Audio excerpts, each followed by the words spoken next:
Desember nanti. Mudah-mudahan acara ini berlangsung hingga tahun depan. Begitu harapannya ya Mas dan Mbak.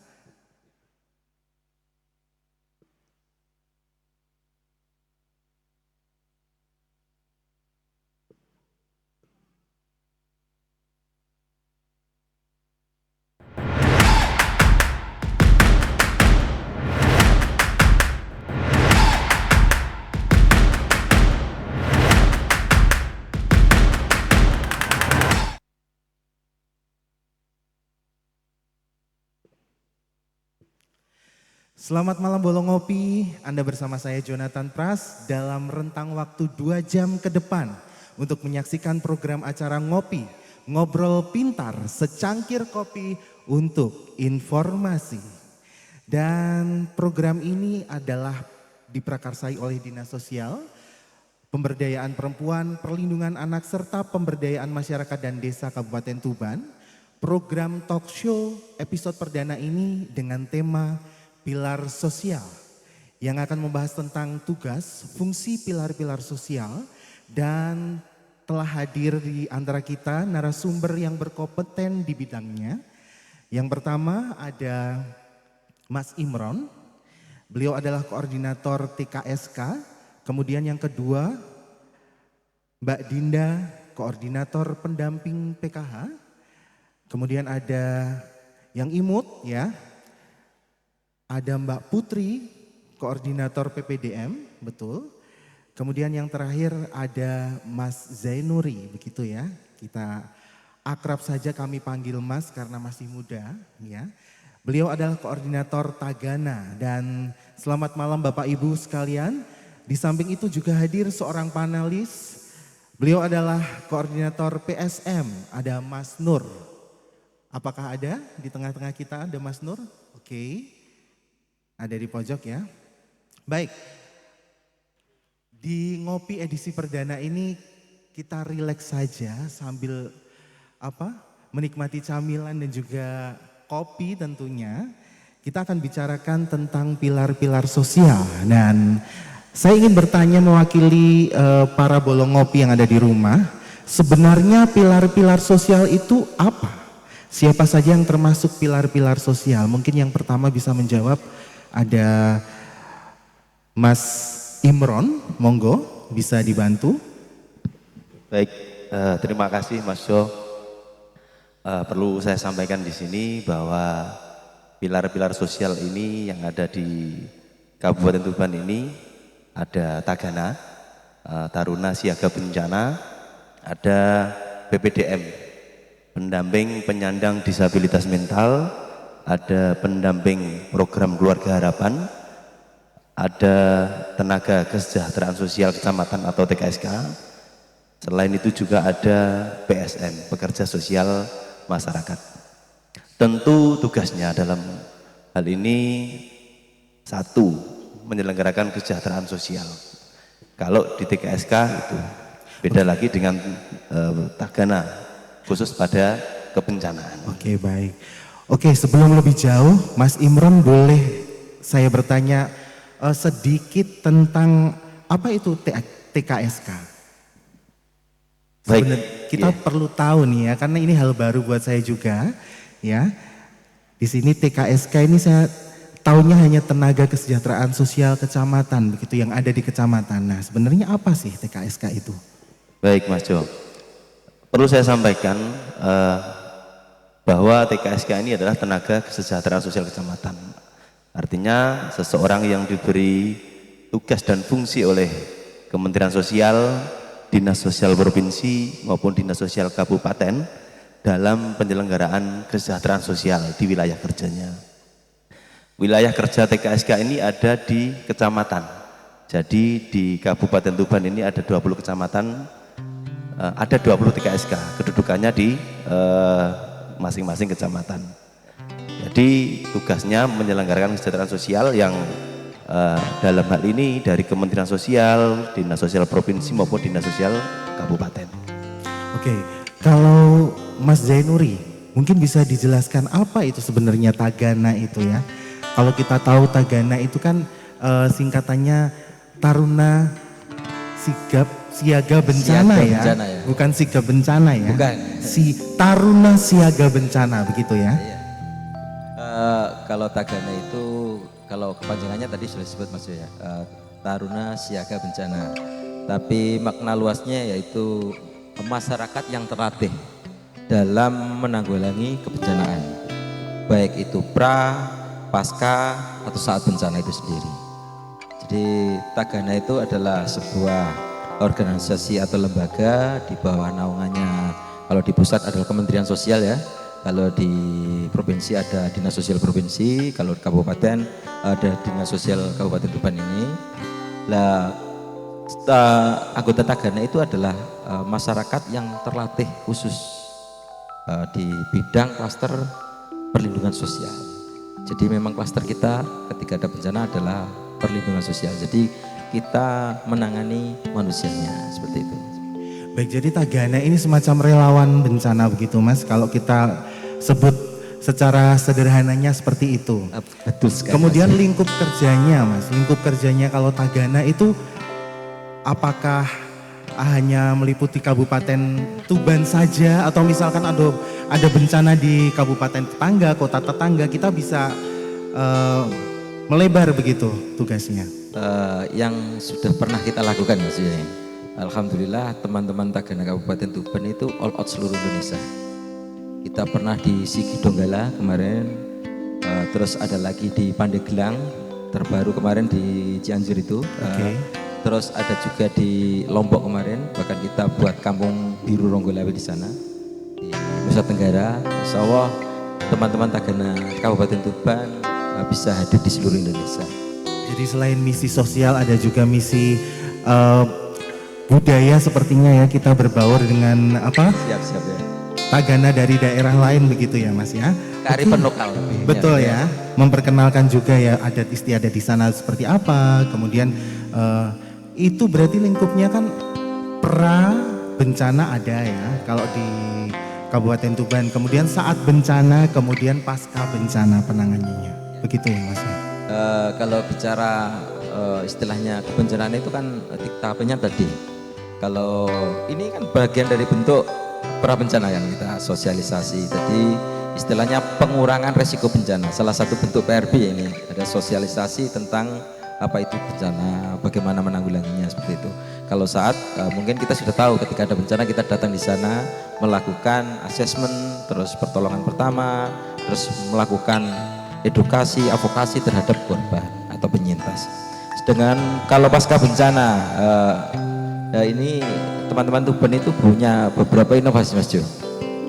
Ada kita punya TSB, Taman Siaga Bencana. Kita punya 2 tempat, satunya di Rengel, terus ada lagi di Parengan ada namanya Taman Siaga Bencana. Terus kita juga punya KSB, Kampung Siaga Bencana yang berbasis kawasan di bantaran Sungai Bengawan Solo. Jadi kita punya jargon juga TTM Plus, Tagana Teman Masyarakat Perlindungan untuk Semua, dengan slogan secangkir kopi untuk kemanusiaan. Luar biasa ya. Jadi walaupun kehadiran Tagana ini membuat masyarakat nggak takut lagi ya menghadapi bencana begitu ya Mas ya, harapannya ya. Harapannya manusia itu adalah manusia masyarakat modern yang hidup berdampingan dengan bencana. Jadi kita harus selalu siap seperti itu. Siap. Oke, terima kasih Mas Zainuri. Kemudian untuk PPDM, apa itu PPDM? Ini asing dan mungkin baru bagi saya yang mengenal pilar sosial ini. PPDM itu apa Mbak? Baik, terima kasih sebelumnya untuk Mas Jonathan. Di sini saya sebagai PPDM. PPDM ialah pendamping penyandang disabilitas mental atau orang dengan gangguan jiwa. Kita di sini sebagai relawan sosial yang dibentuk oleh Dinas Sosial, P3A dan serta PMD Kabupaten Tuban. Di sini kita fokus untuk para pendampingan untuk para penyandang disabilitas mental yang ada di Kabupaten Tuban. Di sini PPDM dibentuk pada tahun 2019 di mana Kabupaten Tuban adalah kabupaten pertama yang ada di Provinsi Jawa Timur yang mempunyai pendamping penyandang disabilitas mental. Dan kita juga mempunyai visi misi dan spirit yakni caring human as human being, yaitu memanusiakan manusia. Oke, luar biasa ya. Jadi kabupaten pertama yang memiliki PPDM begitu ya. Dan yang terakhir untuk di segmen pertama ini ada Mbak Dinda. Oke, betul ya Mbak Dinda ya. Iya, yang Mas tadi Jo. senyumnya sudah cerah secerah bajunya, secerah Terima mentari kasih, ya, Mas Jo. betul. Iya. Mbak Dinda, apa ini PKH nih? Oke. Kita mengenalnya PKH ini adalah program keluarga harapan Harapan. begitu ya. Oke. Apa sebenarnya PKH itu? Oke, jadi PKH itu adalah program bansos dari Kemensos ya. Yang programnya itu bantuan tunai bersyarat, Mas Jo. Jadi harus ada syaratnya untuk masyarakat miskin yang terdapat di data DTKS, data terpadu kesejahteraan sosial. Jadi kalau miskin tapi tidak masuk di data itu dan tidak punya syarat, itu tidak bisa mendapatkan bantuan PKH. Nah, syaratnya apa? Syaratnya itu harus ada komponen. Komponennya itu ada 6. Salah satunya yang pertama ada ibu hamil atau ada anak balita, kemudian ada anak usia sekolah, SD, SMP, SMA, kemudian ada ada lanjut usia 70 tahun, dan yang terakhir ada disabilitas berat, Mas Jo. Jadi kalau di dalam keluarga miskin itu sudah masuk di data DTKS tapi tidak ada komponen salah satunya, tidak akan bisa mendapatkan bantuan PKH. Jadi komponen-komponen tadi ada komponen ibu hamil, kemudian ada anak sekolah ya, Betul. kemudian ada kategori lanjut usia begitu ya Mbak ya. Betul. Kemudian tujuan adanya PKH ini Mbak. Oke. Tentu saja tujuannya PKH itu adalah untuk mengurangi angka kemiskinan.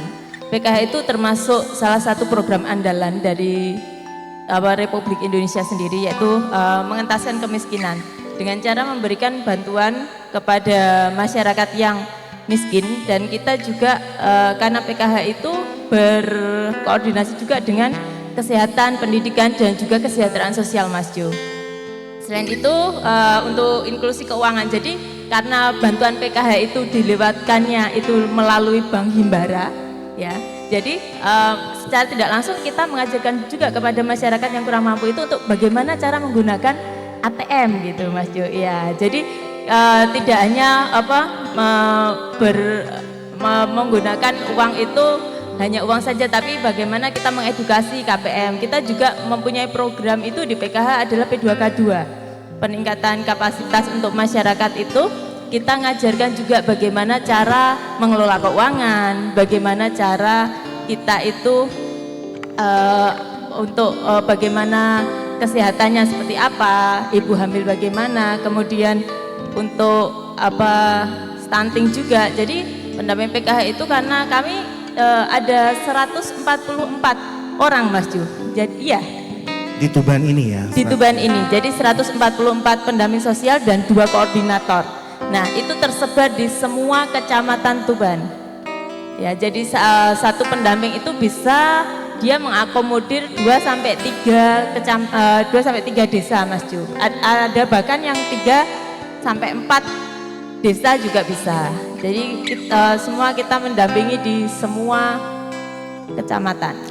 Nah, yang paling unik ini biasanya orang nih kadang ini ada yang iri tentang kok tetanggaku dapat PKH kok aku enggak.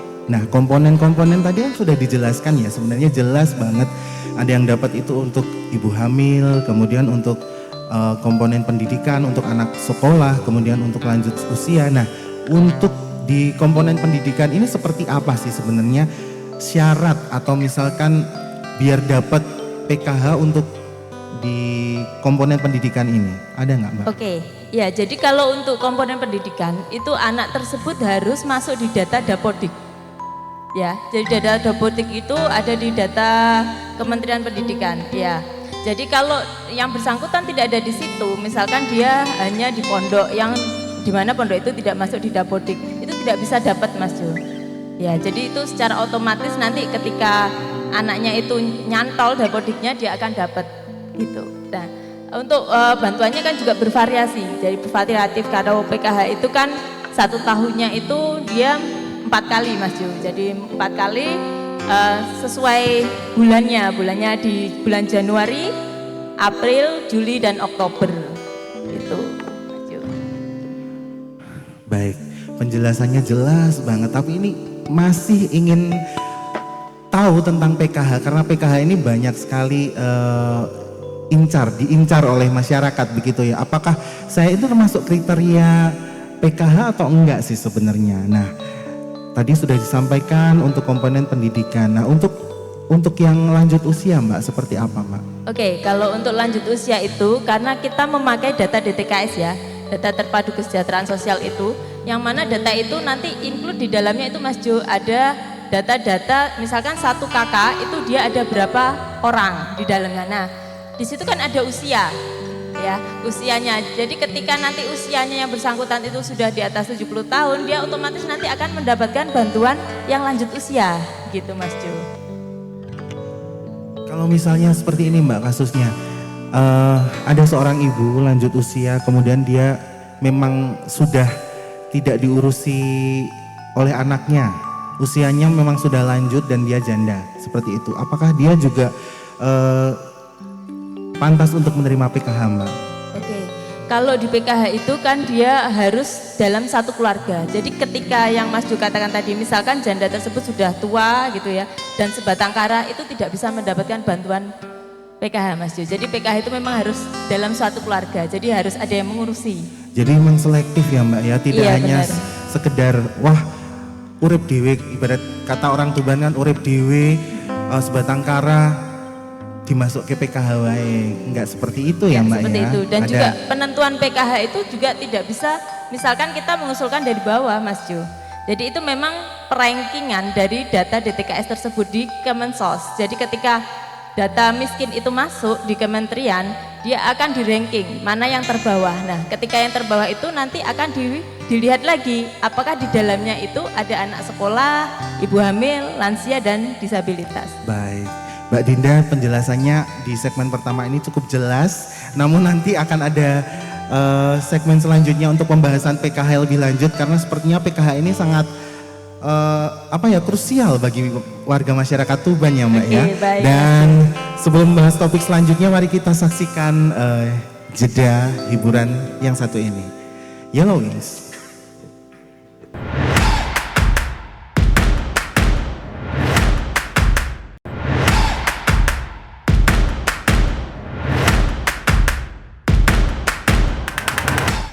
Bank Jatim dengan bangga mempersembahkan J-Connect, branding digital banking yang mengusung tema koneksikan semua kemudahan.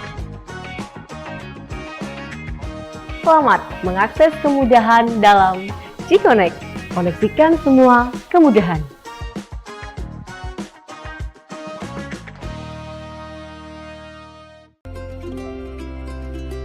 Hai Jatimers, mulailah harimu dengan J-Connect Mobile.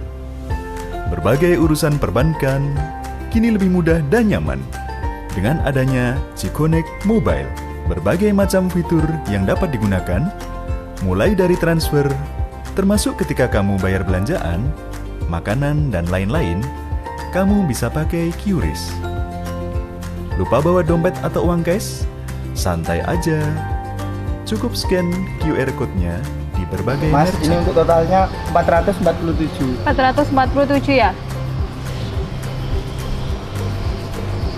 Loh, aku ora nggo dompet. Piye to yang? Sik yang. Ono kiris Bank Jatim e. Piye lek bayare nggawe kiris Bank Jatim ae? Oh iya. Bayar-bayar kini makin praktis dengan QRIS Bank Jatim.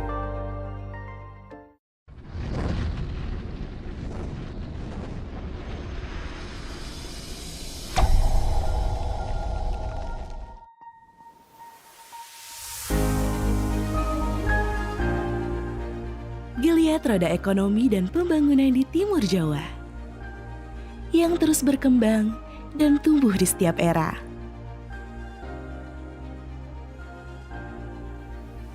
Mulai dari era konvensional dan kini menjadi digital, membuat semua menjadi mudah. Selalu dalam genggaman dan mewujudkan impian. Membuat semua kebutuhan dan memberi kemudahan dalam akses layanan perbankan adalah tujuan kami. Sejak 1961, di sini kami berkomitmen berasaskan cita-cita tinggi, keutuhan, dan tekad yang bulat.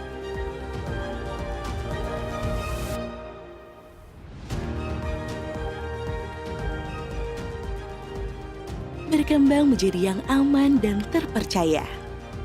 Dengan 48 kantor cabang, 841 ATM, dan lebih dari 2.900 agen Jatim yang tersebar di penjuru negeri.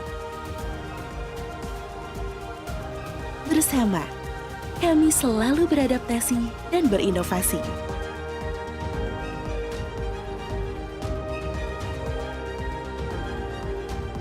Agar selalu dapat mendampingi, layaknya burung kehidupan yang membawa kemuliaan.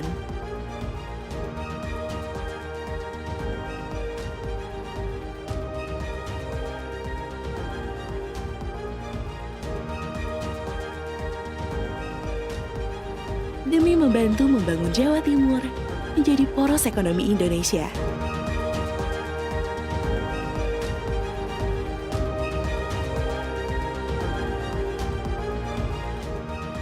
Berbagai tantangan tak akan buat kami berhenti.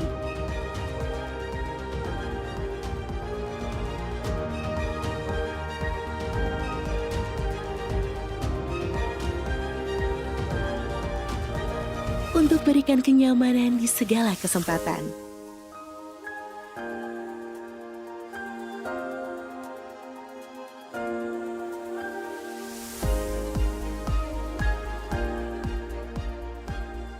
Karena di setiap kepakan sayap kami, tercipta harapan untuk wujudkan senyuman.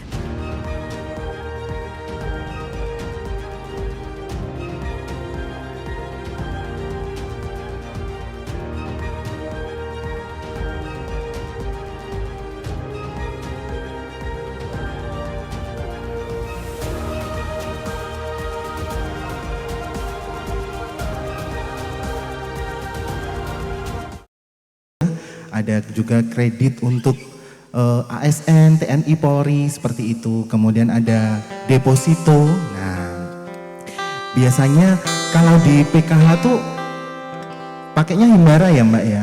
Iya Mas, himbara. Himbara ya, jadi belum Bank Jatim belum terlibat memang. Belum. Cuman kan di PKH ini kan mengedukasi untuk produk dan jasa keuangan secara formal ya. Jadi secara inklusi. Iya.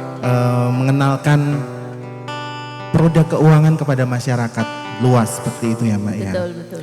Kemudian kita akan lanjut ngobrol bersama Bolong Ngopi ya. Bersama narasumber yang hebat kali ini, kita akan coba mengetahui lebih dalam tentang PKH Mbak. Oke ya Mbak ya. Oke, ini oke. seperti ujian, nggak apa-apa ya Mbak ya.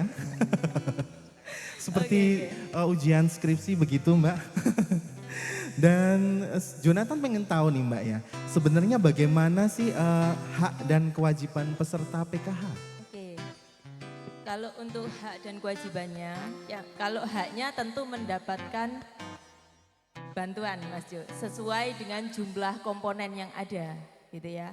Terus karena untuk bantuannya itu sesuai komponen, kalau misalkan ibu hamil dan anak balita itu sebesar 3 juta rupiah setahunnya. Jadi karena 4 tahun ya dibagi 4. Terus kalau untuk anak SD itu 900.000. Kemudian anak SMP 1.500.000, anak SMA 2 juta, dan untuk lansia serta disabilitas berat itu 2.400.000 Mas Jo. Jadi kalau misalkan dalam satu keluarga itu ada 2 komponen, misalkan ada balita dan ada anak SMA, ya tinggal nambahkan aja berapa jumlah yang didapat, kayak gitu.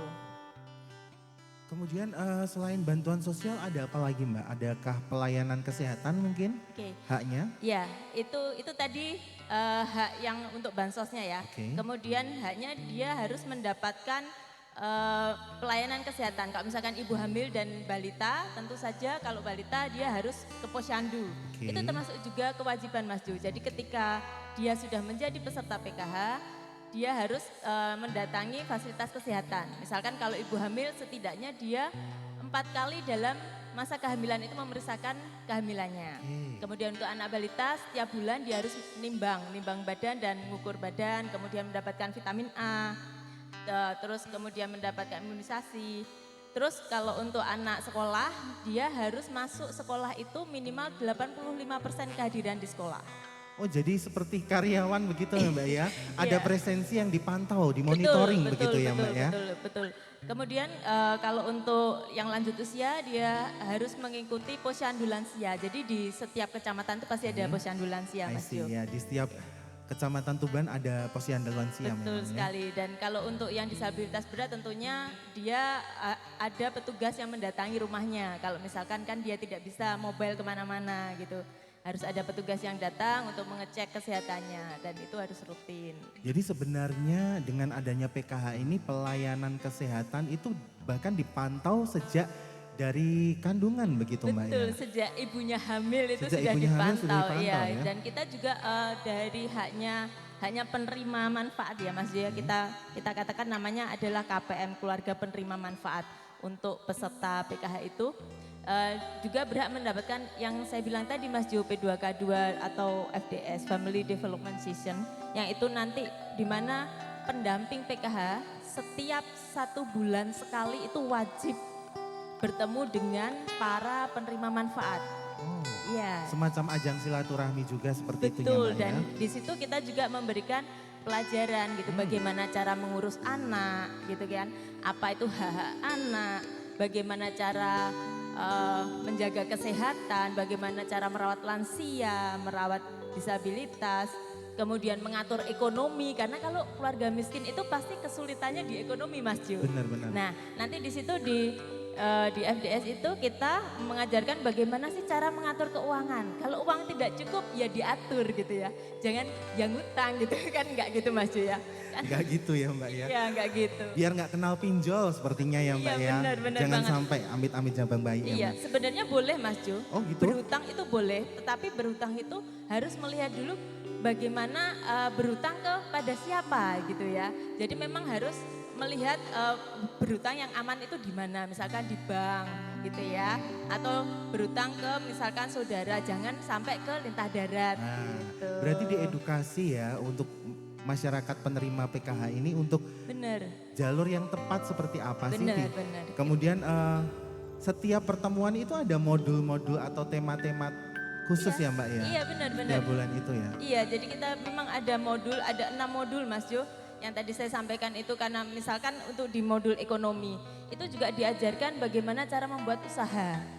Gitu, jadi pendampingnya ini memang harus pinter gitu, jadi harus upgrade terus gitu. Jadi nanti misalkan kok ini ada penerima manfaatnya yang dia misalkan bisa bikin pentol bakso gitu misalkan. Nah itu nanti pendampingnya itu nanti akan mencarikan, oh gimana sih pemasarannya seperti apa gitu. Oke baik, luar biasa ya, ternyata upgrading tidak terjadi pada masyarakat yang sekolah ya, ternyata untuk yang bahkan PKH pun juga upgrading ilmu juga. Betul, ya. karena itu memang tujuannya pemerintah adalah untuk mencerdaskan juga. Jadi ketika seorang ibu ini dia pintar gitu ya, pintar mengatur keluarga, pintar mengatur keuangan, otomatis nanti dia akan pendapatannya meningkat gitu Mas Yu, dan dia akan terlepas dari kemiskinan. Seperti itu Mas Yu.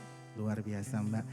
Kemudian untuk TKSK, Bapak Imron ya, Bapak Imron, Mas Imron ya. Biasanya masalah atau kendala apa sih yang dihadapi ketika terjun ke lapangan? Baik Mas Yu. Menghadapi 20 kecamatan itu, masing-masing kecamatan ada berapa TKSK Pak? Ya. TKSK ini kedudukannya di kecamatan, jadi satu kecamatan satu orang dan membawai jumlah desa yang ada di kecamatan tersebut. Dan ada 26 program PMKS atau PPKS, penyandang masalah kesejahteraan sosial yang kita ampu ini dari Permensosnya. Di antaranya ada anak terlantar, disabilitas, lansia, terus ada wanita rawan sosial ekonomi, ada wanita tunasosial dan lain sebagainya. Sehingga dalam pelaksanaannya kita selalu melaksanakan fungsi kita, ada fungsi koordinasi, fasilitasi dan administrasi itu Mas Jo. Biasanya masalah atau kendala yang dihadapi yang sering terjadi di tingkat bawah itu apa Mas? Iya. Selama menjadi TKSK sudah berapa tahun Mas? Saya sejak 2018. 2018 berarti sudah 6 tahun lalu ya? Iya. Permasalahan yang sering kita hadapi tentunya banyak karena masalah yang kita hadapi juga banyak sekali. Yang pertama kaitannya dengan mohon maaf ini dengan anggaran. Karena banyak sekali yang harus kita kerjakan tetapi tidak didukung dengan anggaran yang cukup. Sehingga sebagai relawan kita juga harus pandai-pandai dalam melaksanakan tugas. Yang kedua tentunya jauhnya jarak atau banyaknya desa yang kita ampu Mas Jo. Dalam satu kecamatan ini tidak jarang ada yang desa yang lebih dari 20 di kecamatan ada tidak lebih dari 20 desa. Kadang-kala ada yang lebih. Sehingga dalam pelaksanaan penyelenggaraan kesejahteraan sosial itu kendala kita yaitu belum kita kerjakan satu tugas sudah ada tugas yang lain yang harus kita kerjakan. Karena akses tadi ya, akses Betul. untuk menjangkaunya ya. Iya. Dan permasalahan di satu desa dengan desa yang lain ini tentu berbeda. Desa A kemungkinan permasalahannya ada lansia. Desa B mungkin ada juga yang permasalahan anak terlantar. Jadi permasalahan-permasalahan itu harus kita cari solusinya sehingga kita bisa mencari solusi itu dengan sebaik-baiknya. Tadi dijelaskan sedikit tentang ada PPKS ya. Nah sebenarnya PPKS ini apa sih Mas? Kalau saya baca data, PPKS ini ada balita terlantar, anak terlantar, bahkan gelandangan. Nah kalau nyun ngapunten di jalan-jalan seperti anak jalanan, kalau kita lihat sebutnya anak pang begitu ya. Itu apakah tugas dari TKSK juga? Betul. Untuk membina? PPKS itu pemerlu pelayanan kesejahteraan sosial. Kalau ada yang jenengan sampaikan tadi ada anak pang atau gelandangan itu termasuk salah satu dari tugas kita dalam membina. Tentunya kita bekerja sama dengan pihak-pihak terkait Mas Jo. Ada mungkin yang sering melaksanakan operasi itu adalah teman-teman Satpol PP ya. Itu nanti ujung-ujungnya juga dibawa ke dinas sosial. Di sana tidak jarang kita mencarikan asal daerah dari anak terlantar tersebut dan dipulangkan. Ada juga pembinaan anak jalanan. Yang ini juga kita melaksanakan bekerja sama dengan dinas sosial. Insya Allah tiap tahun dinas sosial Kabupaten Tuban itu melaksanakan pembinaan kepada anak jalanan itu Mas Jo. Sehingga dia dibina, diberi keterampilan dan diarahkan untuk tidak menjadi anak jalanan lagi. Tujuannya utama yaitu supaya Tuban ini tertata, tertib seperti itu ya Mas Betul, ya. betul Mas. Boleh beralih ke Mas Zainuri ya. Tentang tagana nih Mas ya. Ini saya yang belum pahami aku tentang kalau misalkan kita itu pasca bencana. Pasca bencana itu biasanya yang paling krusial, paling penting. Biasanya tagana itu tugasnya ngapain aja nih? Kalau pasca bencana. Oh iya, kalau pasca bencana itu adalah suatu kejadian setelah bencana tersebut. Yaitu ada juga pasca pemulihan. Jadi kita itu ketika ada bencana, masyarakat yang tertimpa bencana tersebut, ketika bencana sudah selesai, itu kan kita berkewajiban mengembalikan lagi masyarakat tersebut ke sosialnya. Jadi beberapa tindakan yang pernah kita lakukan yaitu salah satunya pemberian jatah hidup juga ada, terus mengadvokasi mereka untuk mendapatkan pelayanan. Semisal ketika banjir ini, Tuban ini ya, mungkin data kependudukannya hilang atau apa, nah, jadi kita edukasi mereka, advokasi mereka untuk mendapatkan itu kembali. Jadi saat pasca itu istilahnya sebuah rantai yang harus kita selesaikan. Satu rantai yang tak terpisahkan begitu Seperti ya. itu ya. Seperti lagu ya Mas ya. Nah, tentu masih lekat dalam ingatan kita ya Mas ya. Bencana tsunami yang dulu melanda Aceh di hari Minggu 26 Desember 2004. Waktu itu pukul 7.58. Nah, di tahun 2004 pula Tagana dibentuk oleh Departemen Sosial, waktu itu namanya bukan Kemensos ya. Pada tanggal 24 Maret 2004, betul ya. Strategi atau tindakan apa yang biasa dilakukan dalam menghadapi kendala atau permasalahan jika terjadi masalah dalam Tagana misalkan? Ini masalah Tagananya apa kebencanaannya? Masalah Tagana. Iya. Kalau permasalahan di Tagana itu yang kita hadapi sekarang ini personil, Mas. Memang kita keterbatasan personil juga. Terus karena kalau di Tuban ini wilayah. Nah ini. Di Tuban ini bisa dikatakan kayak supermarket kita ini ya. Kalau masalah kebencanaan. Oke. Kita punya pantai yang panjang. Panjang 65 km lebih ya.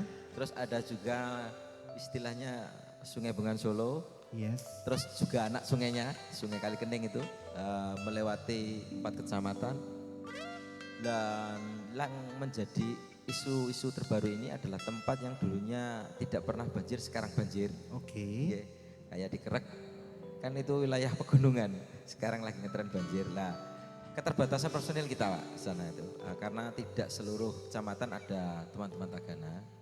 Cuma kita juga tidak bekerja hati ya Pak. Kita punya jejaring yang namanya Sahabat Tagana. Oke. Ya, apa tuh Sahabat Tagana? Sahabat Tagana itu adalah teman-teman kita yang satu server atau satu komunitas. Mungkin teman kita di warung kopi yang punya jiwa relawan juga. Banyak dari teman-teman pramuka, teman-teman pendidikan atau lembaga-lembaga kemasyarakatan. Jadi insya Allah di 20 kecamatan kita ada jejaring. Jadi untuk mempercepat informasi. Oke, penyebaran informasi itu dengan cepat terus, ya. mempercepat asesmen untuk melakukan tindakan.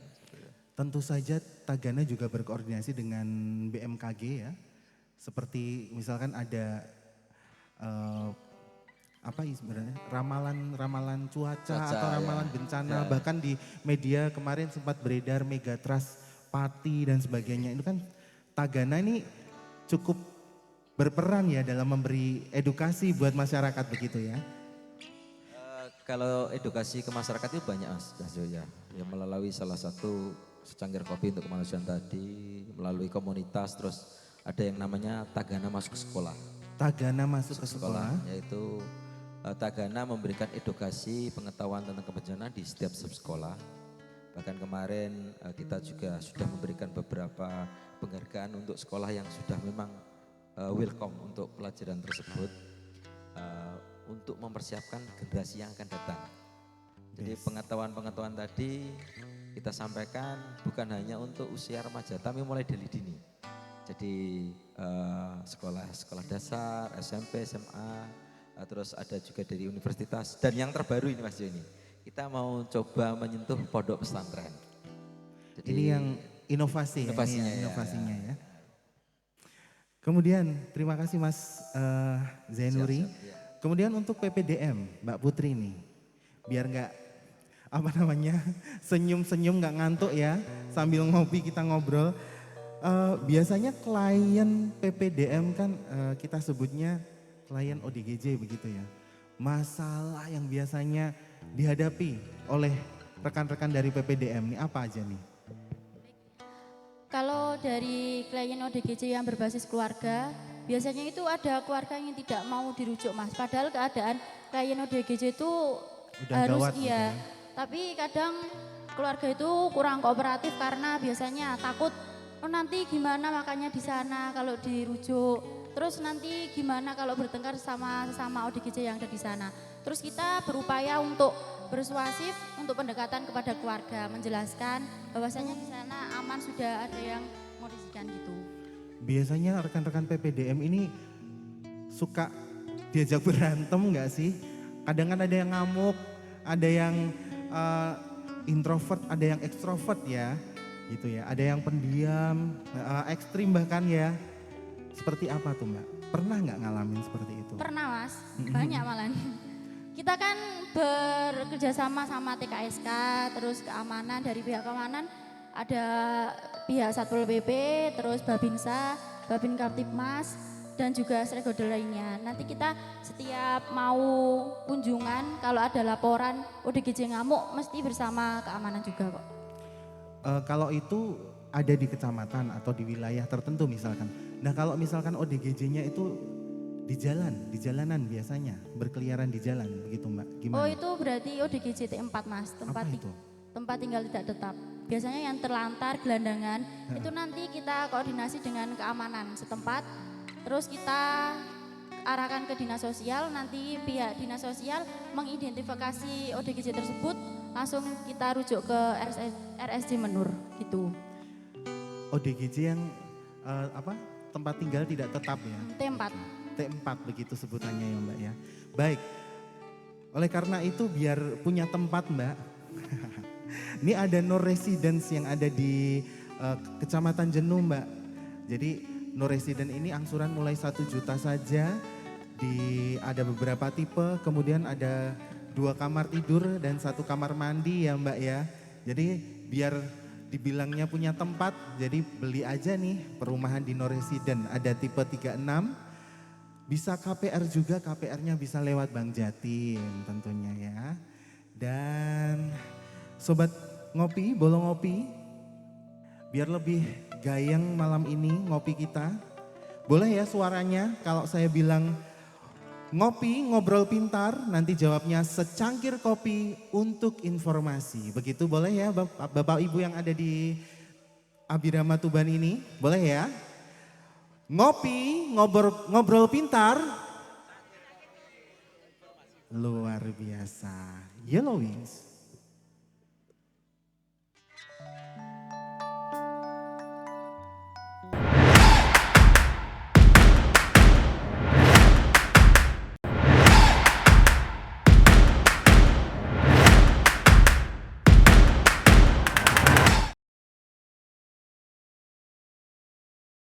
Bank Jatim dengan bangga mempersembahkan J-Connect, branding digital banking yang mengusung tema koneksikan semua kemudahan.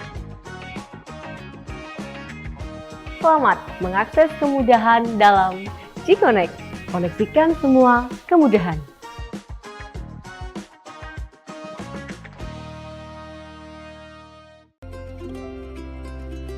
Hai Jatimers, mulailah harimu dengan J-Connect Mobile. Berbagai urusan perbankan kini lebih mudah dan nyaman. Dengan adanya J-Connect Mobile, berbagai macam fitur yang dapat digunakan, mulai dari transfer, termasuk ketika kamu bayar belanjaan, makanan, dan lain-lain, kamu bisa pakai QRIS. Lupa bawa dompet atau uang cash? Santai aja. Cukup scan QR code-nya di berbagai Mas, merchant. ini untuk totalnya 447. 447 ya? Loh, aku ora nggo dompet. Piye to yang? Sik yang. Ono kiris Bank Jatim e. Piye lek bayare nggawe kiris Bank Jatim ae? Oh iya.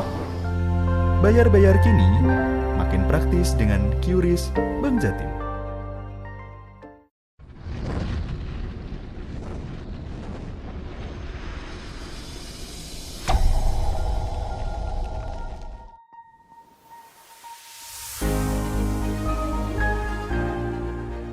Geliat roda ekonomi dan pembangunan di Timur Jawa yang terus berkembang dan tumbuh di setiap era.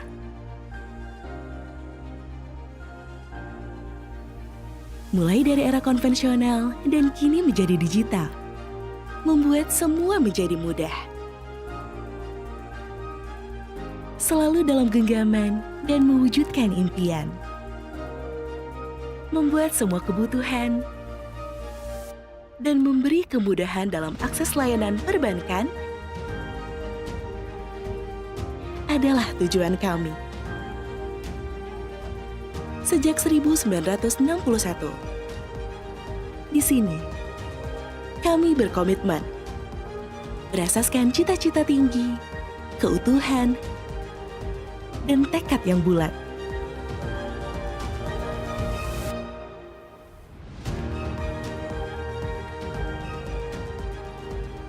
Berkembang menjadi yang aman dan terpercaya.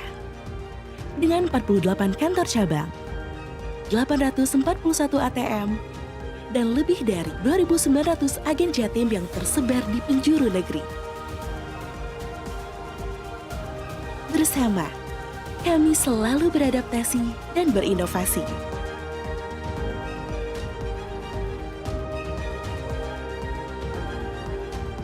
Agar selalu dapat mendampingi, layaknya burung kehidupan yang membawa kemuliaan.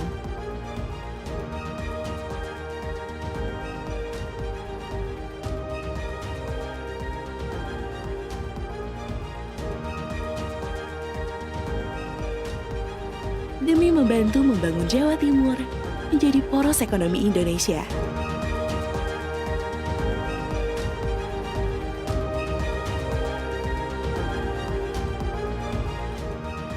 Berbagai tantangan tak akan buat kami berhenti.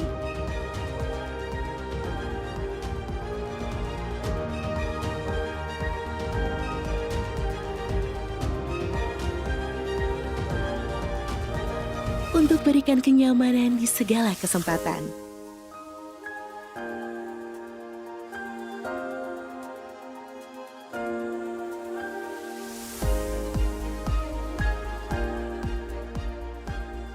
Karena di setiap kepakan sayap kami, tercipta harapan untuk wujudkan senyuman.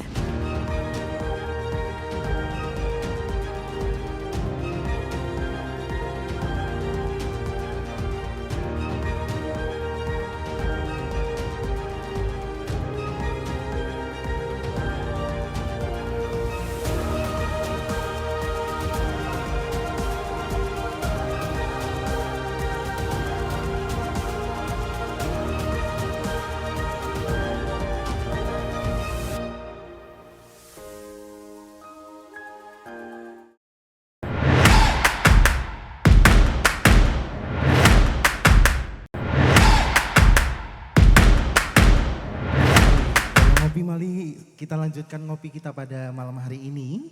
Dan biar nggak pura-pura lupa dan biar nggak ketangkep lagi. Biar nggak berurusan dengan PPDM ya Mbak Mona Lisa ya. Kita nggak boleh pura-pura lupa ya. Lupa mantan nggak apa-apa ya. Tapi lupa cicilan jangan ya. Jangan, nanti ketangkap beneran sama PPDM, nggak boleh. Baik, dan Mbak Dinda.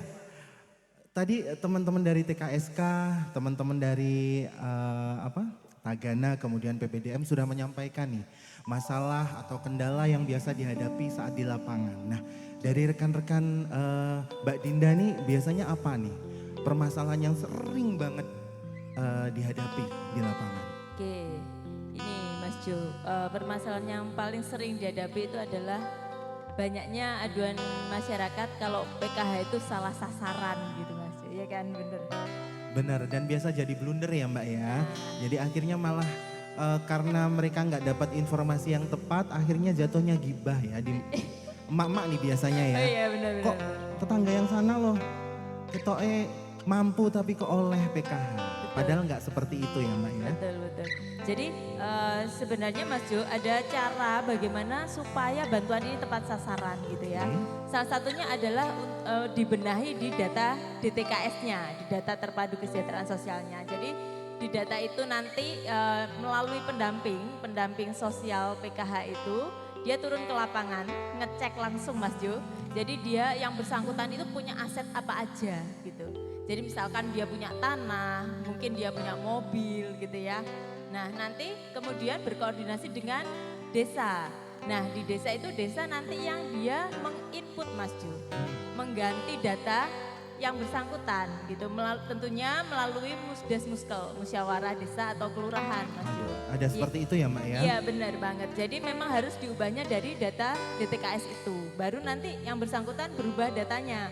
Jadi misalkan yang awalnya mungkin dia miskin karena mungkin kerja di Malaysia mungkin jadi TKI pulang-pulang sudah kaya raya atau mungkin dapat warisan gitu ya. Mungkin seperti yang di Jenuh itu kan tanahnya dibeli tuh yang Rosneft itu kan. Oke. Nah, jadi sempat kami ada yang penerima manfaat. Kampung miliarder itu ya Mbak Bener. ya? Oh dulu di sana dapet, juga bener, ada yang dapat 4M. Bener, 4M, 7M. Nah itu langsung kita keluarkan. Coret ya, Iya dicoret. bener, ya melalui data DTKS. Jadi Bapak Ibu ternyata verifikasi dan validasi itu bertahap ya. Bener banget. Jadi nggak serta merta rekan-rekan dari PKH ini datang kemudian asal tunjuk begitu, tidak demikian ya. Ya tidak. Verifikasi dan validasinya itu bertahap, bahkan saya tahu kinerja salah satu rekan saya juga PKH begitu. Iya, bener. Mereka justru bahkan datang ke door to door bahkan karena untuk melihat bener nggak sih perkembangannya, apakah rumahnya masih sama kayak yang dulu, apa sekarang sudah ada bathtubnya, kemudian temboknya di keramik seperti itu ya, nggak hanya lantai tapi temboknya di keramik. Nah begitu itu mempengaruhi ya Mbak ternyata Bener. ya. Cuman kan memang kalau kita bicara kemiskinan itu kan luas Mas Jo. Iya. Artinya begini, pandangan orang tentang kemiskinan mungkin di pesisir dengan yang di daerah dalam Perkotaan ya. perkotaan atau mungkin di pedesaan berbeda. Kalau di pedesaan rumahnya biasa aja Mas Jo. Cuman dia punya Sapi, kambing. Bener, sawahnya luas gitu Nah. kan. Kalau di perkotaan rumahnya bagus, tapi kecil, tapi dia nggak punya apa-apa tuh. Nggak gitu. punya aset lain Nggak ya punya Mbak ya. aset lain gitu. Jadi memang berbeda dan karena itu sebenarnya untuk bicara kemiskinan itu ya kita bareng-bareng lah. Kemiskinan itu tidak bisa dihadapi sendiri ataupun mungkin di PKH nggak bisa kita sendirian. Kita pasti tetap harus berkoordinasi dengan semua perangkat desa, mungkin di kelurahan itu untuk membantu ya bagaimana caranya kita bikin yuk data yang benar-benar valid di lapangan supaya nanti nggak salah sasaran. Kalau dari grafik di Tuban ini Mbak, teman-teman 144 PKH dan 2 koordinator itu masyarakat mana yang banyak menerima bantuan dari PKH ini Mbak? Oke, kalau yang paling banyak itu di Soko Mas. Di Soko ya? Di Soko itu paling Di banyak. Kecamatan Ujung dekat dengan Kabupaten tetangga ya Bojonegoro. Benar banget, itu paling banyak dapat karena memang mungkin wilayahnya juga luas dan tingkat kemiskinannya mungkin lebih tinggi ya daripada di kota mungkin kan. Secara geografis juga Iya. mungkin ini ya Mbak ya. Iya. Nah dari rekan-rekan PKH, tujuan diadakan PKH ini kan untuk memperbaiki atau meningkatkan taraf hidup masyarakat ya yang kurang mampu. Ada nggak sih sistem semacam targeting atau goals, misalkan 5 tahun dipantau di Monef nih. Kalau memang sudah 5 tahun itu belum, masih diperpanjang mendapat PKH. Kemudian kalau memang sudah mampu, dianggap mampu misalkan tadi tiba-tiba dapat warisan nih, tiba-tiba dapat tanahnya kejual nih di perusahaan gitu kan, dapat miliaran nih. Itu ada program apa sih Mbak? Graduasi atau apa istilahnya? Oke, jadi memang kami ini mendapatkan target gitu ya, target graduasi dari Kementerian Sosial. Nah, targetnya itu per pendamping itu 1 minimal Mas Jo dalam 1 bulan gitu. Cuman karena sekarang itu enggak, dulu memang per 5 tahunan Mas Jo, per 5 tahunan kita lakukan lagi yang namanya validasi lagi seperti itu. Cuman sekarang enggak perlu nunggu 5 tahun Mas Jo. Kalau memang yang bersangkutan pada saat itu terima bansos karena untuk PKH sendiri kan berbeda sistemnya dari yang dulu dan yang sekarang. Kalau dulu itu data masuk di kami verifikasi, pendamping sosial verifikasi. Kalau misalkan oke ada komponennya dan memang miskin, baru dia cair bansosnya. Kalau sekarang enggak Mas Jo, kalau sekarang bansosnya cair dulu, baru kita verifikasi di lapangan. Nah ini kadang yang menjadi polemik di masyarakat loh, itu sudah mampu kok dapat bansos gitu. Nah karena itu memang sistem ya, karena kita perubahan pimpinan juga kan sistemnya juga berubah Mas Jo. Nah makanya gimana caranya kita perbaiki data bareng-bareng gitu supaya data ini data yang benar-benar valid supaya nggak salah sasaran lagi. Dan jika memang kalau misalkan sudah diperbarui Mas Jo, nggak bisa juga langsung besoknya nggak dapat bansos gitu ya, karena memang semua butuh tahap. Ada proses ya. Ada dibalik proses itu semua. atau mungkin yang punya tetangga ada, oh tetanggaku ini kok miskin banget tapi kok nggak dapat bansos gitu ya. Silahkan nanti datang di kelurahan gitu ya, atau di desa silahkan dicek apakah masuk di data DTKS. Ya, kalaupun belum silahkan diusulkan gitu ya melalui Musdesmuskel itu. Atau kalau memang misalkan oh kok sudah masuk tapi kok tetap belum dapat bansos gitu ya. Nah itu nggak bisa besoknya usulkan dong mungkin dapat PKH gitu atau mungkin dapat bantuan lain yang dari kementerian gitu, dari BPNT gitu, bantuan tunai, bantuan pangan. Nah itu nggak bisa langsung besok dapat gitu karena semua butuh proses Mas Jo. Karena untuk bantuan PKH itu kan 10 juta se-Indonesia.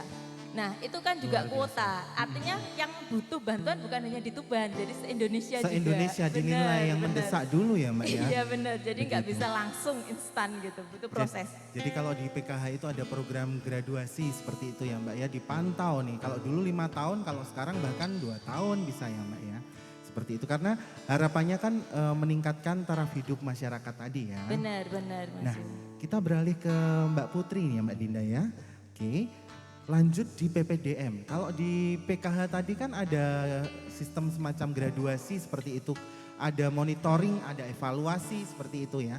Nah kalau di PPDM apakah juga ada seperti itu? Kemudian dilakukan pendampingan, nah pendampingannya seperti apa nih? Sehingga misalkan dulunya dengan ODGJ yang tingkat atau level, kalau ibaratnya mie itu level ya, levelnya pedas. Kalau ini levelnya sudah ekstra, kemudian biasa ada yang ODGJ yang lupa mantan tadi misalkan jadi linglung gitu. Nah pendampingannya seperti apa nih Mbak Putri? Baik Mas, kita pendampingannya kita visitasi atau kunjungan ke klien ODGJ dan keluarga klien untuk kontrol apakah ini setiap bulannya masih kontrol ke puskesmas, penebusan obat atau konsumsi obatnya gimana. Soalnya sekarang itu banyak yang klien ODGJ, maksudnya keluarganya yang berasumsi, oh ini sakitnya bukan karena hanya mental. Kadang ada yang dari diguna-guna gitu, soalnya masih. Ada yang seperti itu ya di Tuban ya Mbak ya? Wah bahaya nih Mbak ya. Kalau boleh tahu nih Mbak Putri ini dari background pendidikan apa sehingga ada ketertarikan untuk terjun sebagai PPDM? Kalau saya background pendidikan, alhamdulillah bulan kemarin baru lulus S1 Mas. Dari program studi apa? Ilmu Administrasi Negara. Sangat agak jauh ya Mbak ya, cuman kan karena PPDM ini ada kerjasama dengan ada yang tenaga kesehatan, dari kesehatan jiwa tentunya, kemudian ada Trantip, Pol PP, kemudian stakeholder lain. Jadi rasanya walaupun ibarat kata orang memandang background pendidikannya jauh ya, saya pikir psikologi Mbak jenengan. Tapi ternyata luar biasa loh, Anda ini sebagai contoh inspirasi buat kawula muda bolong ngopi yang lain untuk bisa jadi PPDM. Apakah PPDM ini ada ibaratnya rekrutmen tersendiri Mbak? Atau misalkan kalau mau jadi relawan ya silahkan datang ke Dinsos seperti itu? Bagaimana? Tidak ada? Oke, berarti memang ada pengusulan begitu ya Mbak ya? Oke baik. Kemudian kalau dari Tagana Pak, dari Tagana, kalau misalnya kita menemukan kita katakan korban ya, korban bencana alam yang mengalami trauma yang berat, pendampingannya seperti apa Pak? Kalau ada penyintas atau korban bencana Pak ya. Sebutnya penyintas ya. Penyintas ya. Itu mengalami istilahnya gangguan seperti itu. Ada yang namanya layanan dukungan psikososial. Jadi kita istilahnya asesmen dulu. Oke. Setelah itu kita rujuk, bukan kita yang menangani, tapi kita rujuk. Oh, berarti tetap akan butuh bantuan dari pihak lain begitu ya Pak ya? Kalau istilah penanganan bencana itu tidak bisa satu atau dua lembaga, tapi memang sebuah kolaborasi. Betul. Jadi ada kolaborasi di dalamnya ya. Jadi nanti misal kebutuhannya itu penyintas, misal ada yang patah tulang, ya kita rujuk ke rumah sakit. Lalu ada gangguan, biasanya trauma, yang paling banyak itu trauma. Karena mungkin kehilangan harta benda atau keluarga, itu kita pendampingan, kita advokasi mereka untuk mendapatkan pelayanannya. Kita rujuk mereka ke psikiater atau kita bawa ke istilahnya rumah sakit, nah, seperti itu. Karena beberapa kasus itu juga pernah warga Tuban itu menjadi istilahnya di Donggala dulu itu kan. Dia terpisah dengan keluarganya. Jadi kita advokasi mereka, kita asesmen dia datang dari mana, terus terpisahnya di mana, akhirnya sampai kita bisa menjembatani mereka bertemu kembali dengan keluarganya. Bahkan seperti itu ya. Ada kalau di program acara dulu saya ingat banget tali kasih. Jadi Tagana ini juga ada semacam itu ya. Iya. Mempertemukan kembali keluarga yang hilang seperti itu. Tapi kalau di Tagana agak ribet juga Mas Jo, apalagi berhubungan dengan anak-anak ini ya. Oke. Karena sering di sebuah kejadian bencana itu ada salah satu penyintas yang notabene anak-anak. Nah, semisal ada orang mengaku dia keluarganya itu tidak serta-merta kita berikan. Jadi datanya harus lengkap dulu karena berakibat sangat fatal ketika kita istilahnya sampai salah seperti itu. Jadi data, terus apakah dia benar-benar keluarganya, terus keluarga yang lainnya seperti apa, seperti itu. Jadi menjalin koordinasi dengan lintas sektoral yang ada di wilayah tersebut, misalkan jenengan tadi bilang di Donggala, tentu saja Anda menjalin komunikasi dengan orang Donggala ya. Ya, seperti itu. Ada kesulitan kendala bahasa mungkin? Kalau bahasa enggak, kita pakai bahasa nasional saja seperti itu. Kalau di waktu di Donggala itu kebetulan kita menemui di suatu kampung yang alhamdulillah banyak orang Tuban. Oh, iya. Justru di sana banyak orang Tuban yang merantau ke sana juga ya? Rata-rata pedagang kaki lima, mulai dari cireng, bakso, batagor itu warga Kabupaten Tuban di wilayah Pelumpang sama Klotok. Satu yang menarik dari Tagana, tadi dibicarakan ada Taman Siaga Bencana begitu ya Mas ya? Saya tadi kalau nggak salah dengar ada di Rengel. Sama Parengan. Sama Parengan ya? Semacam apa itu? Dan fungsinya untuk apa Taman Siaga Bencana itu? Taman Siaga Bencana itu kita istilahnya memberikan ruang atau wadah masyarakat untuk menjadi sebuah sentra bank bibit. Jadi untuk penghijauan, terus harapan kita itu kan setiap rumah itu ada pohonnya seperti itu. Ada pohonnya untuk mencegah banjir, misal kalau di Rengel ya. Terus mungkin kalau di wilayah yang lain mungkin untuk penyegaran udara dan sebagainya. Jadi harapan kita satu jiwa satu pohon seperti itu. Jadi petugas Tagana ini ada pendidikan atau latihan bersertifikasi seperti itu Mas? Kalau latihan bersertifikasi setiap tahun ada. Setiap tahun ada ya. Dan setiap relawan Tagana yang mau diterjunkan ke kabupaten kota yang terdampak bencana pasti sudah pegang sertifikasi ya. Satu itu, yang kedua adalah yang mampu. Dalam arti mampu itu meluangkan waktu dan siap datang ke lokasi. Karena tentunya meninggalkan keluarga juga ya. Berhari-hari di sana. Dan di sana itu kita menjadi relawan, bukan bekerja seperti itu. Menjadi relawan. Jadi kalau jadi relawan tuh di sana ki maem sak-sae, kemudian tidur di mana saja ya bisa menerima gitu ya. Yang jelas seperti itu. Jadi kita kalau istilahnya makan, mohon maaf, di teman-teman Tagana itu di dapur umum itu untuk makan harus sesuai standar gizi. Seperti itu, jadi jangan mengatakan dapur umum sementing ono sego nindak seperti itu. Seperti itu. Jadi harus layak untuk dikonsumsi. Walaupun dapur umum panci wajahnya besar tapi tetap rasa diutamakan ya karena rasa dan kandungan gizi kan nanti ketika kita buka dapur umum itu harus kerjasama juga dengan ahli gizi atau dari kesehatan untuk memantau kita seperti itu. Jadi tidak semerta ini masa ABC ini enggak, menu juga harus terjadwal. Karena jangan sampai orang bosen pagi tempe, sore kedelai, malamnya tahu, isinya kedelai semua. Iya. Dan air mineral ya yang biasa kalau ada bantuan-bantuan ke wilayah terdampak seperti itu ya. Oke, terima kasih untuk Mas Zainuri. Kembali ke Mas Imron biar nggak ngantuk Mas nih ya. dampak positif apa yang dirasakan dengan adanya TKSK di kecamatan-kecamatan ini? Jenengan pasti sudah banyak menerima testimoni atau juga saran, kemudian greetings dari masyarakat. Seperti apa nih dampak positifnya adanya TKSK ini? Baik Mas Jo, kalau dampak positif adanya TKSK ini banyak sebenarnya, tetapi satu saja yang perlu saya sampaikan. Ini contoh baru saja kemarin ada dari warga Kecamatan Merak-Urak, ini sudah hilang selama 3 tahun. Hilang selama 3 tahun? Keluarganya sudah mencari kemana-mana, diinformasikan, bahkan juga ke paranormal.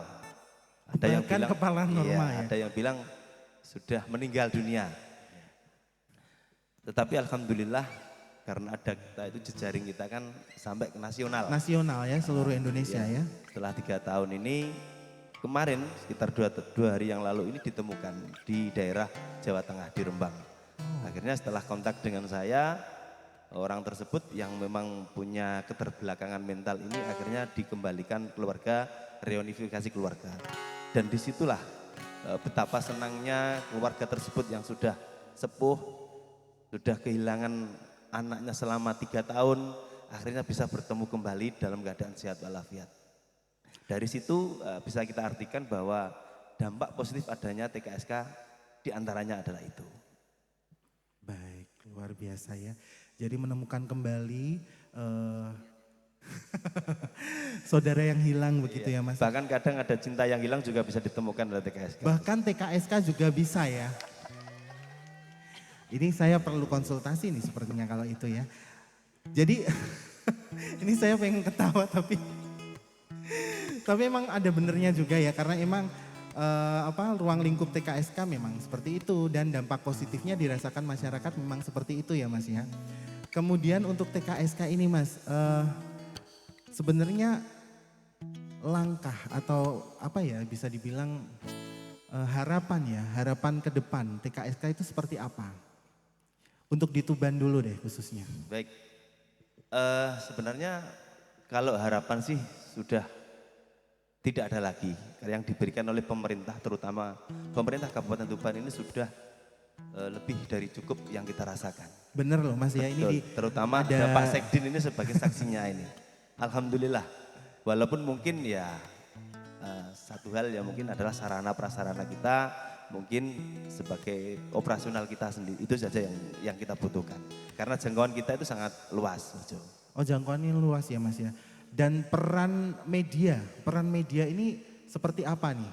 Karena kita tahu kan sosmed itu cepat sekali ya, perkembangannya. Kayak seperti tadi, misalkan dicontohkan ada keluarga yang hilang di Merak-Urak, ternyata ditemukannya di Rembang begitu ya. Peran media sendiri nih bagi rekan TKSK seperti apa? Baik Mas Jo, peran media ini sangat besar manfaatnya. Selain jejaring ya. Banyak hal-hal yang kita terima manfaatnya itu lewat media sosial. Seperti tadi, salah satunya pemulangan orang yang hilang. Ada juga dari kemarin itu TKI dari Malaysia yang sakit di sana. Berkat media sosial TikTok itu kita bisa memulangkan dan mengembalikan ke keluarga. Gitu. Ada TKI yang nggak bisa pulang, Betul. Kemudian lewat sosmed kita sebut TikTok begitu ya, itu bisa memulangkan ke Tuban begitu ya. Betul. Luar biasa perannya ya. Kita beralih ke PKH. Nah, PKH ini kan banyak dicecar, banyak jadi sorotan begitu ya. Oke. Peran media sosial sendiri seperti apa nih untuk PKH nih? Oke, harapannya Mas Jo, peran media sosial ini membantu mengontrol gitu ya. Jadi mari kita sama-sama kita mengontrol bantuan ini. Apakah tepat sasaran? Apakah tepat jumlahnya yang diterima oleh penerima manfaat? Kadang kan begini Mas Jo, di data bayar kami misalkan dia dapatnya 600, tapi ketika ditanya dapatnya berapa Bu? Kok cuma 500? Kayak gitu. Nah itu jadi melalui media sosial mungkin juga banyak masyarakat yang belum mendapatkan bantuan sosial. Ya di situ kan biasanya Maaf, kayak permasalahan misalkan mendapatkan bantuan dari pusat 600 kemudian nerimanya 500 itu biasanya terjadi seperti itu kenapa? Apakah di banknya ada potongan mungkin admin atau apa? Biasanya apa Mbak? Oke, kalau itu kan kalau bantuan PKH itu kan lewat Bank Himbara ya, himpunan bank. Nah, jadi gini Mas Jo, kalau di PKH itu kan bisa diambil bantuannya itu di ATM atau di agen gitu kan. Nah, itu banyak faktor Mas Jo. Jadi bisa jadi saya dulu pada saat menjadi pendamping yang bersangkutan ngaku kok bantuannya nggak cair gitu. Setelah saya selidiki, saya print buku tabungannya, ternyata memang sudah diambil. Nah, sudah diambil, ternyata yang mengambil adalah anaknya sendiri. Anaknya yang pinter literasi keuangan ya Mbak ya. Atau mungkin kalau misalkan di print itu sudah misalnya sudah terambil dari keluarga tidak ada yang ngambilnya di mana? Mungkin di agen. Atau mungkin ada potongan di agennya biasanya untuk biasa admin ya. Kan. Atau mungkin dia pada saat ngambil itu dia nitip sama tetangga atau yang juga ngambil sama-sama. Iya, benar. Karena alasannya nggak bisa ngambil di ATM benar gitu banget. Nah, makanya itu kan kita juga harus mengedukasi. Pernah Mbak Dinda juga ibaratnya masuk untuk memberikan edukasi ke warga. Bu, begini cara ngambilnya, masukkan PIN-nya, bahkan wajib, seperti itu ya? Wajib. Jadi pendamping sosial itu wajib mengedukasi. Multi talent ya Mbak ya? Harus multi talent. Seperti customer service perbankan begitu ya Mbak ya?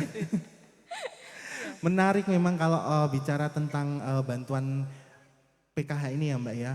Kalau biasanya terimanya dulu tunai ya Mbak ya, di dulu kantor tunai. Pos ya? Benar. Tapi sekarang yang saya tahu non tunai. Dan dilayani oleh Bank Himbara ya, Himpunan Bank Negara seperti itu ya. Kalau boleh sebut ada BRI, BNI, Mandiri dan BTN. Kebetulan untuk di Tuban di BNI. Untuk di Tuban BNI ya. Benar. Oke, baik terima kasih dan biar nggak sepaneng sambil menikmati jagung rebus kemudian gorengan kita dihibur oleh Yellow Wings kembali.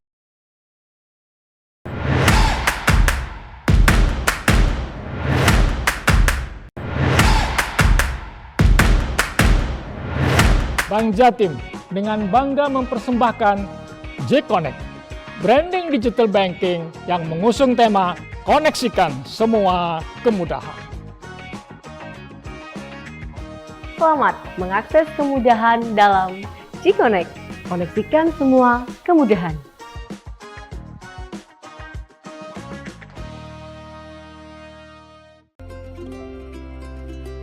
Hai Jatimers, mulailah harimu dengan J-Connect Mobile. Berbagai urusan perbankan kini lebih mudah dan nyaman. Dengan adanya J-Connect Mobile, berbagai macam fitur yang dapat digunakan, mulai dari transfer, termasuk ketika kamu bayar belanjaan, makanan, dan lain-lain, kamu bisa pakai QRIS. Lupa bawa dompet atau uang cash? Santai aja. Cukup scan QR code-nya di berbagai Mas, merchant. ini untuk totalnya 447. 447 ya? Loh, aku ora nggo dompet. Piye to yang? Sik yang. Ono kiris Bank Jatim e. Piye lek bayare nggawe kiris Bank Jatim ae? Oh iya. Bayar-bayar kini makin praktis dengan QRIS Bank Jatim.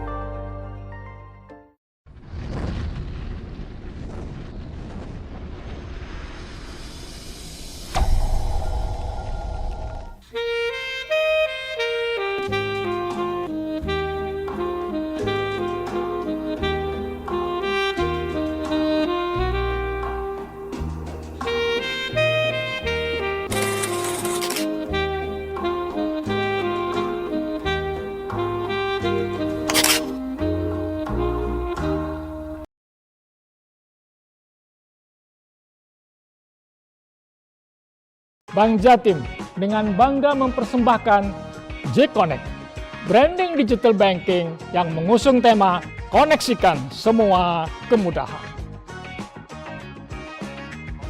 Selamat mengakses kemudahan dalam J-Connect, koneksikan semua kemudahan.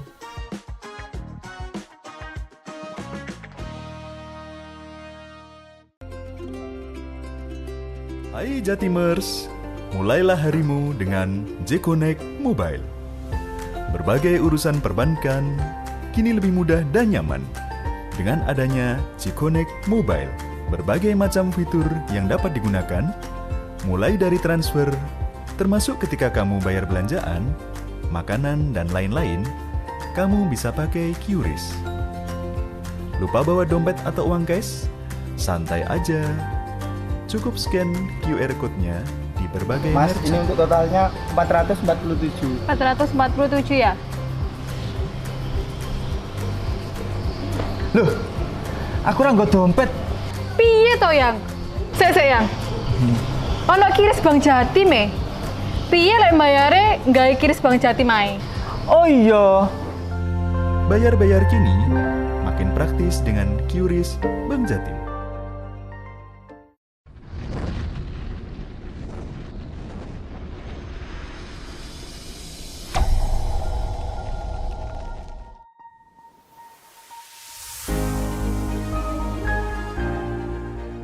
Geliat roda ekonomi dan pembangunan di Timur Jawa yang terus berkembang dan tumbuh di setiap era.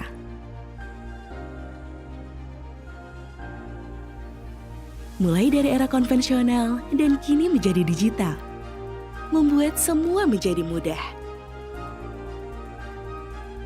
Selalu dalam genggaman dan mewujudkan impian. Membuat semua kebutuhan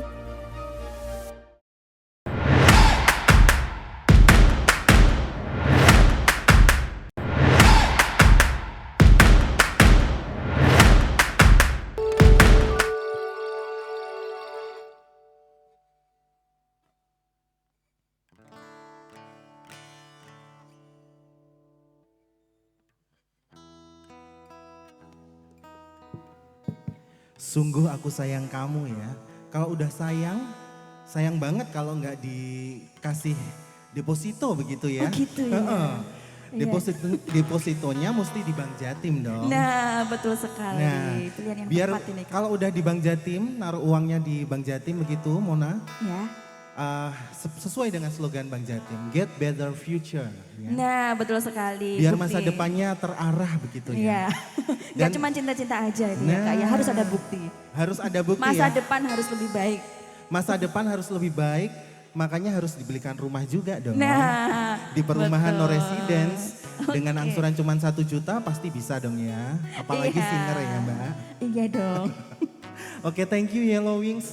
Dan apakah kita udah mulai sayang nih, mulai mengenal pilar-pilar sosial? Nah, kita mau tanya nih closing statement dari apa yang kita perbincangkan pada malam hari ini, Bolong Ngopi ya.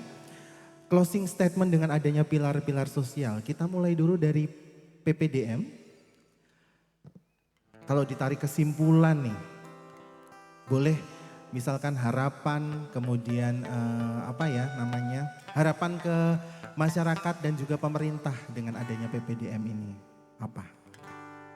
Baik Mas Jo, semoga dengan adanya pendamping penyandang disabilitas mental, masyarakat Tuban bisa terbantu, apalagi untuk kita rujuk ke RSJ. Soalnya kan banyak administrasi yang mungkin dari pihak desa maupun keluarga kan belum tahu. Dengan adanya PPDM, kita kan memfasilitasi mereka untuk ke RSJ Menur gitu. Dan semoga PPDM juga diakui dan diakui di lingkup kerja masing-masing, terutama di kecamatan maupun di pemerintahan desa. Terima kasih.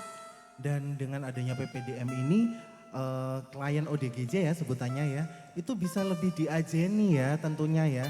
Kan biasanya kalau ada ODGJ kan ada yang dicemooh seperti itu. Nah dengan adanya PPDM membantu mengedukasi keluarga, membantu mengedukasi masyarakat sekitar bahwa adanya ODGJ ini perlu untuk dihandle, dirangkul, dimanusiakan tadi seperti tagline PPDM ya.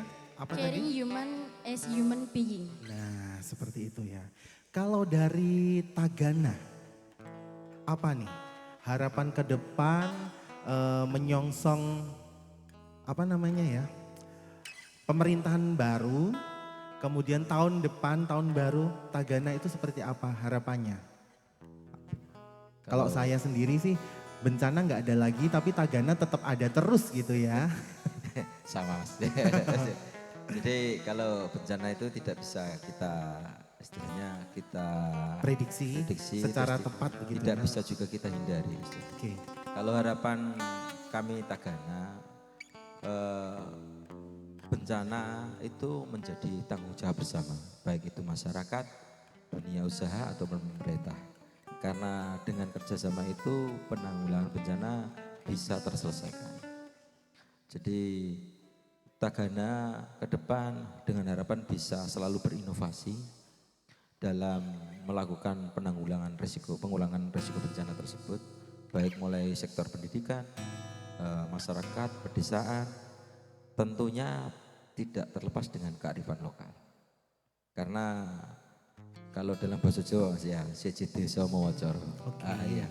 Dan itu pengalaman kita di beberapa wilayah karena cara makan kita juga terkadang beda Mas Jo. Betul. Apa yang kita makan juga beda. Beda. Jadi tidak pernah meninggalkan kearifan lokal. Yaitu harapan kita semua ke depan dalam mengantisipasi terutama di Kabupaten Tuban yang ada bantaran pantai yang begitu luas, terus anak sungai Bengawan Solo juga termasuk Bengawan Solonya juga begitu panjang, terus pegunungan Kapur, jadi bermacam-macam potensi kita. Kalau seingat saya kita masuk peringkat 131 di ya istilahnya indeks risiko kita ya. Indeks risiko bencana. Tadi jadi harapan kategori sedang ya kalau di sedang, Tuban ini ya. Jadi sudah menjadi tanggung jawab bersama ya bahwa pengurangan risiko bencana itu menjadi tanggung jawab masyarakat, dunia usaha dan terutama pemerintah. Kerjasama, kolaborasi itu semakin bagus, semakin terjalin, semakin mudah untuk kita melakukan pengurangan risiko bencana. Itu masuk. Jadi harus ada keterlibatan ya, tentu saja kolaborasi, kemudian ada inovasi, mungkin harapannya ada teknologi yang bisa mendeteksi dengan cepat begitu ya. Kalau Ya, bisa siap, nah. sebelum ada bencana, seminggu ada- sebelumnya tuh udah ada warning begitu ya. Kemudian harus ada karya nyata untuk masyarakat. Nah, Tagana di situ hadir juga ya. Iya, karena seragam kita kan warnanya biru. Tapi kita bukan birunya Superman, Oh, tapi gitu. super team seperti itu. Birunya super tim ya Pak, bukan birunya cinta juga ya Pak ya. Baik, kalau dari TKSK, Mas Imron, monggo Mas. Baik Mas Jo, ada dua harapan yang TKSK cita-citakan di Kabupaten Tuban ini. Oke. Yang pertama adalah adanya tempat penampungan bagi PPKS. Walaupun selama ini ada di Dinas Sosial itu yang namanya RPS, Rumah Perlindungan Sosial itu, tetapi saya inginnya di Kabupaten Tuban ini ada yang lebih besar lagi dan mampu menampung sebanyak-banyak PPKS yang ada di Kabupaten Tuban. Itu yang pertama. Yang kedua, adanya penyelenggaraan kemiskinan yang dilakukan oleh TKSK di masing-masing kecamatan ini mampu menurunkan angka kemiskinan di Kabupaten Tuban. That's the point ya, mampu menurunkan tingkat kemiskinan yang ada di Tuban. Nah, kalau dari data, angka kemiskinan di Tuban ini turun justru ya, kalau bicara data. Nah, TKSK itu hadir di situ ya, dan berperan positif bagi masyarakat, betul ya Bapak ya. Nah, kalau dari segi PKH, bagaimana harapan kemudian misi ke depan ya, misi ke depan untuk Tuban PKH seperti apa? Oke Mas Jo, jadi harapannya adalah dari kita bekerjasama dengan stakeholder semuanya, baik itu dari pendidikan, baik itu dari kesehatan, dari kesejahteraan sosial dan dari aparat desa untuk memperbaiki data penduduk miskin gitu ya, data DTKS. Karena ketika data itu sudah betul Mas Jo, sudah tepat sasaran, insya Allah program PKH itu juga akan tepat. Dan untuk masyarakat juga saya mengimbau, ayo bareng-bareng kita kawal program ini sama-sama. Kalau memang ada yang mampu gitu ya, atau ini ada yang miskin, mari nggak apa-apa kita dilaporkan aja, nanti kita telusuri di bawah. Kalau memang dia tidak mampu kita usulkan, kalau dia memang mampu ya kita keluarkan seperti itu. Terus harapannya untuk pemerintah daerah sendiri karena PKH itu juga kita target tadi Mas Jo ada graduasi gitu Graduasi ya. ya. Kita juga pengennya karena kita mengubah mindset dari penerima manfaat itu mindsetnya jangan meminta-minta atau jangan terima bantuan aja. Yuk kita berusaha kan begitu. Harapannya kita ketika nanti misalkan ada penerima manfaat itu yang dia sudah punya rintisan usaha dan dia lulus dari PKH, pemerintah mungkin nanti ada program untuk memberikan bantuan usaha seperti itu. Ada program berkelanjutan benar, ya. atau dari CSR.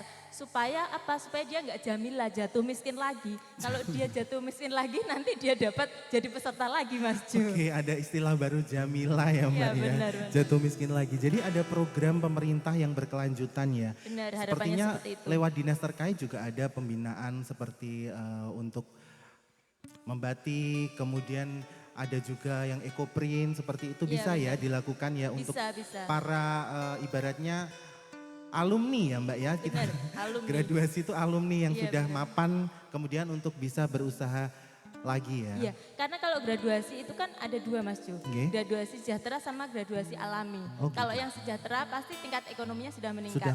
Nah yang graduasi alami ini biasanya dia memang masih miskin. Tapi karena mungkin sudah tidak punya komponen lagi. Atau mungkin anak SMA sudah lulus. Sudah lulus, sudah Iya. mestinya secara ini apa namanya sasaran mestinya kalau sudah lulus SMA bekerja seperti itu ya Iya, Mbak ya, jadi kan karena membantu. komponennya sudah nggak ada tuh syarat-syarat PKH-nya. Nah, karena masih miskin, nah mungkin bisa diberikan itu tadi simulasi apa usaha, bantuan usaha dari pemerintah seperti itu. Dan satu poin Mbak Dinda, di pemerintah Kabupaten Tuban ini juga sudah menerapkan sistem Tuban Satu Data. Betul sekali.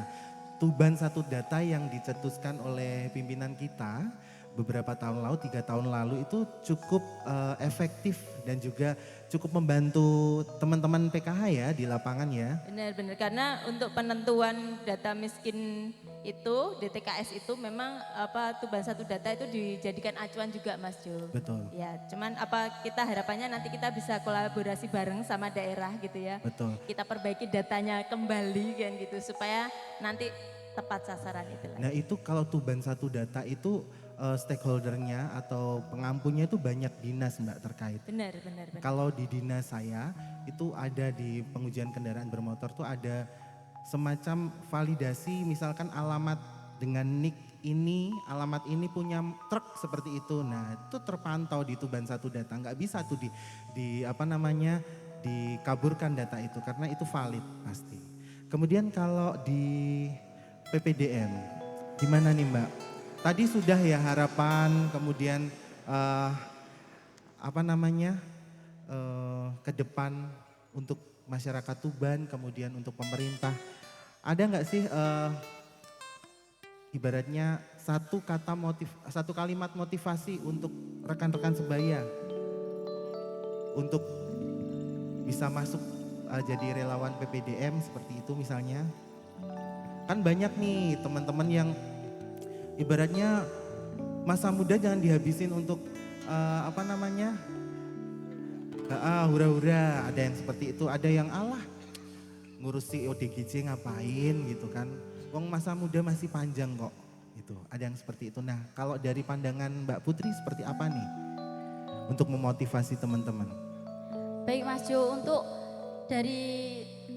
memotivasi teman-teman, kita kan sebagai anak muda, berarti kita harus semakin banyak mencari pengalaman, semakin banyak belajar, karena sesuatu hal yang kita dapatkan sekarang akan berdampak untuk masa depan kita gitu. Kita kan sekarang banyak anak-anak muda yang sering ngopi, rebahan gitu ya.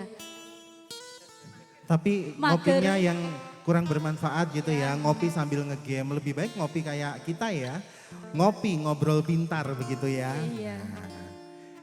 Jadi secangkir kopi untuk informasi tagline-nya ya. Bapak Ibu di tengah-tengah kita juga hadir di sini Mas Nur, ada Mas Nur di sini. Beliau adalah koordinator dari PSM. Nah, boleh Mas Nur saya ajak untuk apa namanya memberikan closing statement, kemudian memberikan quotes ya, quotes pada malam hari ini. Kalau di sosmed itu quotes of the day. Ya, gimana nih Mas Nur? Terima kasih Mas Jo dan para narasumber dari pilar-pilar sosial. Pilar sosial adalah organisasi sosial yang dihuni oleh para insan mulia, berjiwa besar, memiliki rasa kepedulian dan penyebar kebahagiaan. Berjiwa besar untuk ikhlas memberi pendampingan dan pertolongan kepada mereka yang di dalam keterpurukan. Peduli melalui naluri, uluran tangan, daya dan kompetensinya untuk menelaah, mencarikan jalan harapan akan terkembangnya senyuman tulus masyarakat yang membutuhkan perhatian. Senantiasa menyebarkan kebahagiaan kepada sesama insan manusia. Semoga Tuhan Yang Maha Esa selalu menganugerahkan kita semua, para pilar sosial, keteguhan hati, kekuatan mental, ridho dan kasih sayangnya, agar kita bisa memberikan daya terbaik untuk menjalankan tugas yang begitu spesial, yaitu sebagai pilar sosial. Terima kasih Mas Jo. Luar biasa ya Mas Nur ya, matur sembah nuwun untuk quotes-nya. Ini sebenarnya bukan quotes ya, seperti doa ya. Doa ya, ini Mas Nur nih jangan-jangan kalau di wilayahnya sering sebagai petugas doa ini sebenarnya.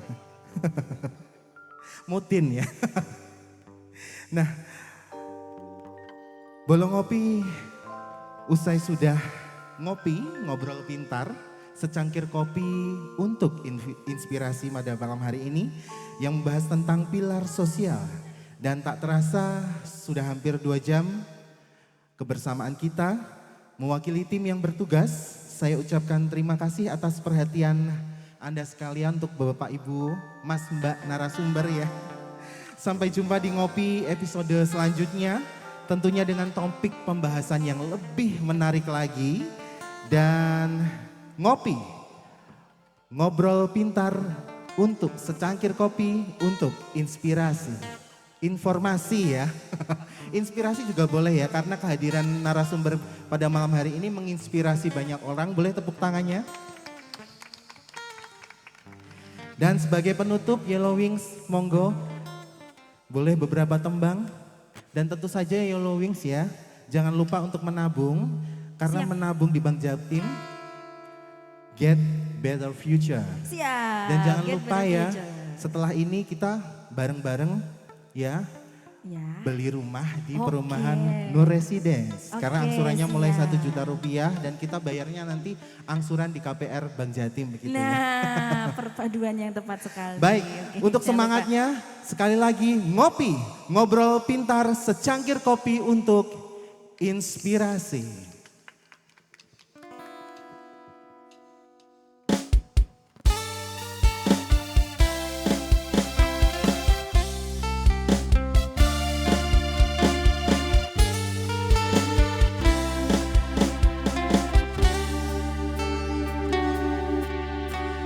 Datanglah, nyatakanlah cintamu. Katakan bahwa kau menginginkan diriku.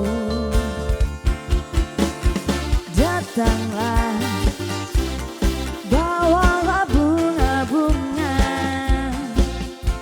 agar kau dapat membuat diriku terbang.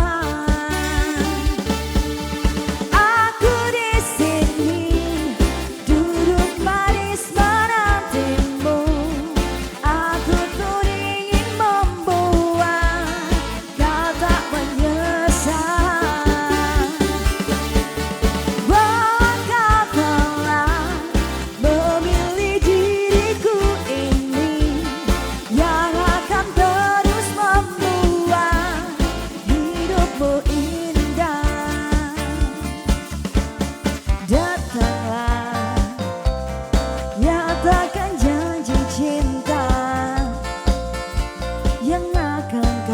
ucapkan